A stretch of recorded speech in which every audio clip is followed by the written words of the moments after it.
رات تک یہی خبر تھی، لیکن اب دن میں خبر آ چکی تھی کہ ان کو گرفتار نہیں کیا جا سکا۔ اور انہوں نے اپنے خطاب میں کیا فرمایا تھا؟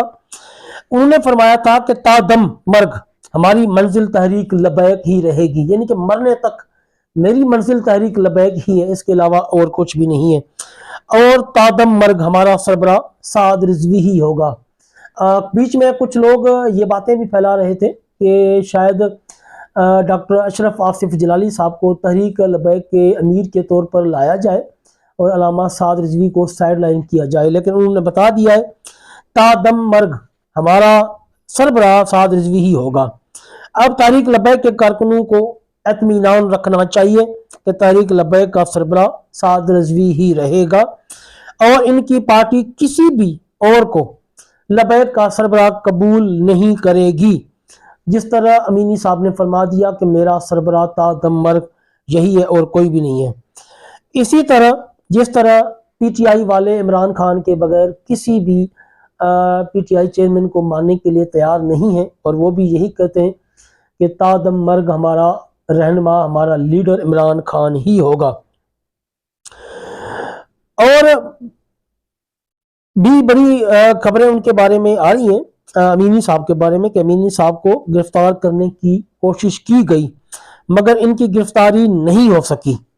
یاد رہے 2018 میں بھی ڈاکٹر شفیق امینی صاحب کو مسلسل 3 مہینے تک گرفتار کرنے کی کوششیں کی گئی پولیس کی طرف سے اور اداروں کی طرف سے، لیکن اس میں پولیس کو ہمیشہ ناکامی ہوئی اور انہیں گرفتار نہیں کر سکی۔ تو اگر 3 دفعہ گرفتار کرنے کی کوشش کی گئی 2018 میں، گرفتار نہیں کر سکے، تو اب کیسے ہو سکتا ہے؟ اب تو معاملات جو ہے پی ٹی آئی کے اور تحریک لبیک کے ٹھیک ہونے کی طرف جا رہے ہیں، اور نظر یہی آ رہا ہے کہ آئندہ ان دونوں پارٹیوں میں الحاق ہو سکتا ہے، اور پرانی جو رنجشیں ہیں وہ ختم بھی ہو سکتی ہیں، اور ان دونوں کے آپس میں معاملات ٹھیک ہو سکتے ہیں۔ یہ علامہ شفیق امینی صاحب کے حوالے سے خبر تھی جو کہ میں نے آپ کو یہاں پر بتا دی ہے۔ اب چلتے ہیں تیسری اور آخری خبر کی طرف۔ 4 ملزمان کو پھانسی کی سزائیں کالعدم قرار دی گئی ہیں۔ یہ ایک بہت بڑی خبر ہے۔ اب سب کو پتا ہے کہ تحریک لبیک تتر بتر ہو گئی ہے، ان کے جو لیڈران ہیں وہ بھی منظر عام پر نہیں ہیں، ان کے قائد بھی نہیں ہیں، تو اب ایسے فیصلے ہمیں روزانہ دیکھنے کو ملیں گے۔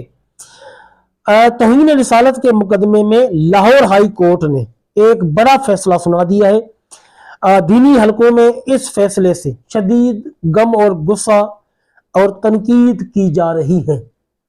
ظاہر ہے توہین رسالت کے مقدمے میں اگر آپ سزائے موت کے قیدیوں کی سزائیں معاف کریں گے تو آپ لوگوں کی جو کریڈیبلٹی ہے اور جو انصاف کا نظام ہے اس پر انگلیاں ضرور اٹھیں گی، کیونکہ یہ اسلامی ملک ہے، کوئی ہندو ملک نہیں ہے، نہ ہی کوئی یہ اسرائیل ہے، نہ ہی یہ امریکہ ہے۔ اور تحفظات کا اظہار کیا جا رہا ہے۔ Lahore high court Rawalpindi bench نے توہین رسالت کے مقدمے میں 4 ملزمان کی اپیل پر سماعت کی، جس میں 4 ملزمان کی پھانسی کی سزا کالعدم قرار دے دی ہے، جن پر مذہبی اور دینی حلقوں نے شدید مذمت کرتے ہوئے اس فیصلے کے خلاف میدان عمل میں اترنے کا فیصلہ کر لیا ہے۔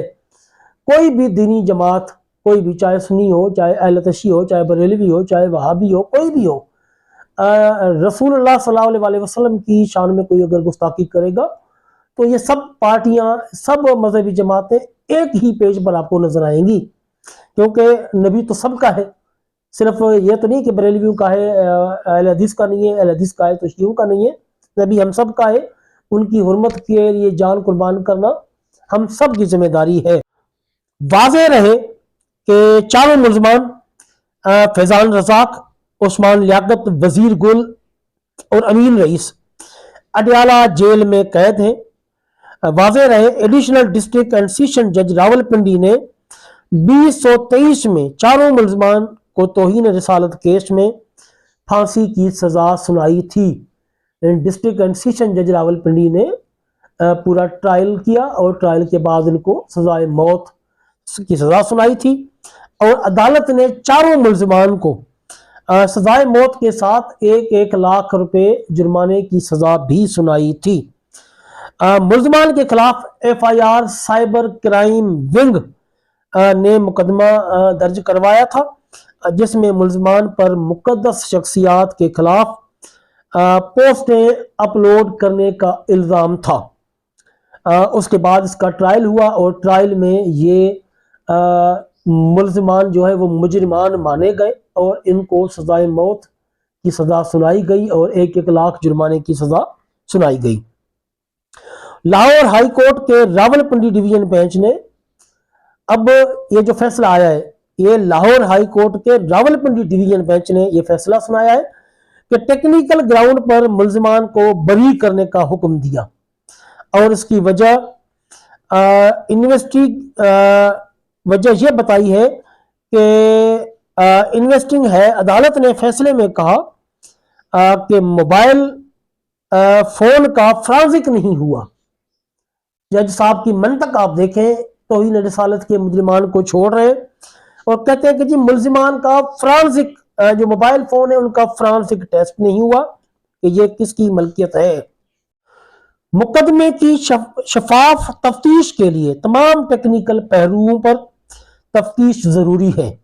عدالت نے حکم دیا کہ ملزمان اگر کسی اور مقدمے میں مطلوب نہیں ہے تو ان کو فوری طور پر رہا کیا جائے۔ اب میرا اس جج صاحب سے صرف ایک ہی سوال ہے، جج صاحب آپ کو چاہیے تھا کہ آپ ان مجرمان کو قید میں رکھ کر بھی موبائل کا فرانسک ٹیسٹ کروا سکتے تھے، لیکن آپ نے ایسا نہیں کیا۔ آپ نے ان کو رہا کرنے کے احکامات جاری کیے، جو کہ آپ نے سراسر غلط کیا ہے۔ یا تو آپ کسی اور کا فیصلہ سنا رہے ہیں یا کوئی اور وجہ ہے